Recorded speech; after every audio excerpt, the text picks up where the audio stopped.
Dear audience, আজকে আমি দেখাবো হেক্সাডেসিমাল থেকে অক্টাল, হেক্সাডেসিমাল টু অক্টাল। তো আমরা যে কোনো একটি হেক্সাডেসিমাল সংখ্যা ধরে নিলাম। Example 7EF, 7EF base 0.0E base 16, 7EF 0.0E base 16 এর অক্টাল কত? তো প্রথমত সংখ্যাটিকে আমরা উঠিয়ে নিলাম খাতায়, তারপর একটু ফাঁকা করে লিখব, পরীক্ষার খাতায় একটু ফাঁকা করে লিখব। তারপর প্রত্যেকটা সংখ্যার যেহেতু হেক্সাডেসিমাল নাম্বার, তাই আমরা জানি হেক্সাডেসিমাল 4 বিটের কোড, অর্থাৎ আমরা যে কোডটি ইউজ করি 1248, তো 4 বিটের এই কোডটিকে হেক্সাডেসিমালে ব্যবহার করা হয়। তো 7-এর হেক্সাডেসিমাল কোড তাহলে 0111, ই এক্ষেত্রে 14 বা 14, এফ এক্ষেত্রে 15। তো 14 এখানে 8 আর 12 আর 2 14, তাহলে যেগুলো যোগ করলে 14 আছে সেগুলোর নিচে 1 ব্যবহার করলাম, যেগুলো ফাঁকা থাকছে সেটা 0 দিয়ে ভরাট করলাম।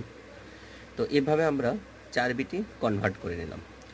নেওয়ার পরে আমরা পয়েন্টের যে অংশটা সেটা থেকে ডান থেকে বামের দিকে আমরা 3 বিটে ভাগ করে নেব। যেহেতু আমরা অক্টাল মান বের করবো, আমরা জানি অক্টালের 8 বিটে 3টে করে বিট গ্রহণ করে বাইনারি। তো ডান থেকে বামে 3 বিট করে আমরা গ্রহণ করলাম। যেমন এখান থেকে এই অংশটা 3 বিট, তারপরে এই অংশটা 3 বিট, তারপর এই অংশটা 3 বিট এবং এই অংশটা 3 বিট আমরা লিখে নিলাম। একইভাবে বাম থেকে ডানে, পয়েন্টের ওই পাশে বারবার মনোযোগ দিতে হবে, বাম থেকে ডানে। তো এখানে এতটুকু অংশ 3 বিট, তারপর এখান থেকে এতটুকু অংশ 3 বিট এবং এখানে 10 বিদ্যমান আছে, তারপরে একটি 0 নিয়ে 3 বিট পূরণ করলাম। এবার আমরা অক্টালে 1 2 4 আমরা জানি এই কোডটি ব্যবহার করা হয়, এটাই মান বসিয়ে দিলে উত্তর চলে আসবে। যেমন 011 011, তাহলে 2 আর 1 3, যে কয়টি সংখ্যার নিচে 1 থাকবে সেই সংখ্যাগুলো শুধু যোগ হবে। তারপর 111 মানে 4 আর 2 6 আর 1 7, এইভাবে আমরা নাম্বারটি বের করে নিলাম।